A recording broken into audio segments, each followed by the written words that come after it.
আসসালামু আলাইকুম, কি অবস্থা? সবাই কেমন আছেন? সৌদি আরবে ভিসা সংক্রান্ত কিছু তথ্য দিয়ে আপনাদের আর কি উপকার করবো। এটা যদি আপনাদের ভালো লাগে তাহলে তো আলহামদুলিল্লাহ, আর যদি খারাপ লাগে ভাই গালাগালি দিবেন না। সৌদি আরবে অনেকেই আছে মনে করেন বাংলাদেশে, ঠিক আছে। সৌদি আরবে যারা থাকে বাংলাদেশ থেকে মনে করেন কি ভাই, যদি 100 জন লোক সৌদি আরব আসে তার ভিতরে 70 জন দালাল, ঠিক আছে। তারা এই ভিসার ব্যবসা করে। এটা কোনো কোম্পানির বিষয় না, ঠিক আছে। এটা কোনো কোনো কোম্পানির বিষয় না, কোনো জায়গায় কাজের বিষয় না, ঠিক আছে। এটা মনে করেন এক কথায় বলতে পারেন সাপ্লাই বিষয়। স্ক্রিনে যে মনে করেন আপনার বিষয়টা দেখতে পাচ্ছেন, এই বিষয়টা হচ্ছে আমার, এই বিষয়টা দিয়ে আপনাদের আর কি বুঝাই।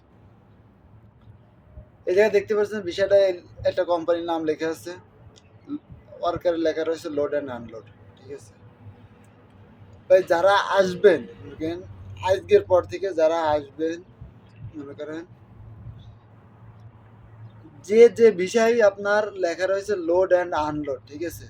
এটা 100% মনে করবেন এটা সাপ্লাই ভিসা, ঠিক আছে। মনে করেন ভাই বন্দুকের গুলি মিস হইতে পারে, এই কথার কোনো মিস নেই, বুঝছেন। এটা 100% সাপ্লাই ভিসা।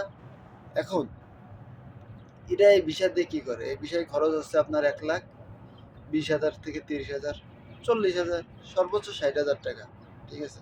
এটা আপনার ধার থেকে হাতায় নেবে 4.5 লাখ, 5 লাখ, 5.5 লাখ, 4 লাখ, এরকম যার কাছ থেকে বিভিন্ন একটা অ্যামাউন্ট নেবে। সে আপনার রিলেটিভ হইতে পারে, আপনার যে কোনো আত্মীয় হইতে পারে, এই টাকাগুলো নেবে, ঠিক আছে। নেওয়ার পরে ওইটা ধরেন আপনি আসলেন, আসার পরে এবার এই দেশে আপনার কী করতে হবে? এই দেশে আসার পরে মনে করেন কি এরা আপনাকে এয়ারপোর্ট থেকে এরা নিজেরাই রিসিভ করবে, ঠিক আছে। কোনো কোম্পানির লোক রিসিভ করবে না, কেউ রিসিভ করবে না। রিসিভ করার পরে একটা রুমের ভিতরে এরা রাখবে। রাখার পরে এরা আর কি ভাই এই কাজ সন্ধান করে আপনার এই কাজগুলো দিবে, ঠিক আছে।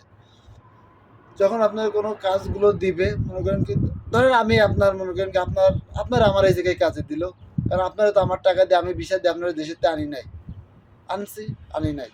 এখন মনে করেন কাজ করা, আপনি আমাদের জায়গায় কাজ করতেছেন, এখন আপনারা তো আনি নাই, আপনি আমার আমেল না, কারণ আপনার মাস শেষে বেতন দিলাম না। আপনি কি করবেন? আপনি কি করবেন? আপনার আপনার আমি কাফেলা করলাম না, আপনি কি করবেন? 1 মাস কাজ করে, 3 মাস কাজ করে 1 মাসের বেতন দিলাম, আপনার কি উপায় আছে?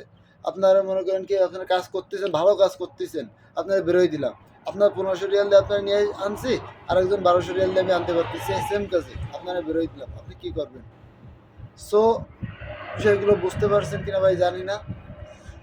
তো সৌদি আরব আসার আগে ভাই ভাইবে চিনতে সব কিছু যাচাই বাছাই করে আসবেন।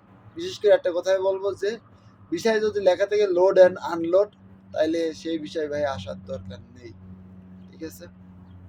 বর্তমানে সৌদি আরবের পরিস্থিতি খুবই ভয়াবহ খারাপ।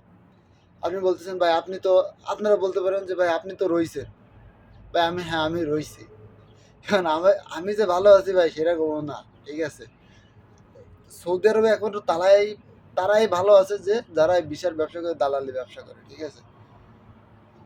আর ভাই যারা সৌদি আরবে রয়েছেন, ঠিক আছে, যারা এই দালালি ব্যবসা করে, ভাই সর্বোচ্চ চেষ্টা করবেন এই দালালগুলোরে আপনারা মনে করেন শ্রোতা দিয়ে ধরাই দেয়া, ঠিক আছে, শ্রোতা দিয়ে সিআইডি দিয়ে ধরাই দেয়া। কারণ ভাই এখন একজন যদি ঠিক থাকে, ঠিক আছে ভাই 10 জনের উপকার হবে, ঠিক আছে। শ্রোতা দিয়ে ধরাই দেওয়ার চেষ্টা করবেন যে এই জায়গায় অবৈধ লোক আছে, এমনি 10 জন, এই জায়গায় 10 জন লোক থাকে, এরা কি কাজ করে? যে হ্যাঁ এই জায়গায় 10 জন লোক থাকে, এরা কি কাজ করে? যে এনে বৈধ লোক রয়েছে, এই রুমের ভিতরে অবৈধ লোক রয়েছে, এরা কি কাজ করে? এটা কি কোম্পানি যে এই কোম্পানির জন্য এনে 10 জন লোক বসে বসে খাওয়াচ্ছে বা কি কোনো কিছু করাচ্ছে? ধন্যবাদ ভাই, সবাই ভালো থাকবেন, সুস্থ থাকবেন, আমার জন্য দোয়া করবেন। আর সৌদি আরব আসার আগে ভাই ভাবে চিনতে আসবেন। সৌদি আরবের পরিস্থিতি ভয়াবহ খারাপ, আমি আবারও বলতেছি। আমার আব্বু আম্মুর জন্য দোয়া করবেন, আমার ছোট একটা ভাইটি আছে, ভাইটির জন্য দোয়া করবেন। আসসালামু আলাইকুম।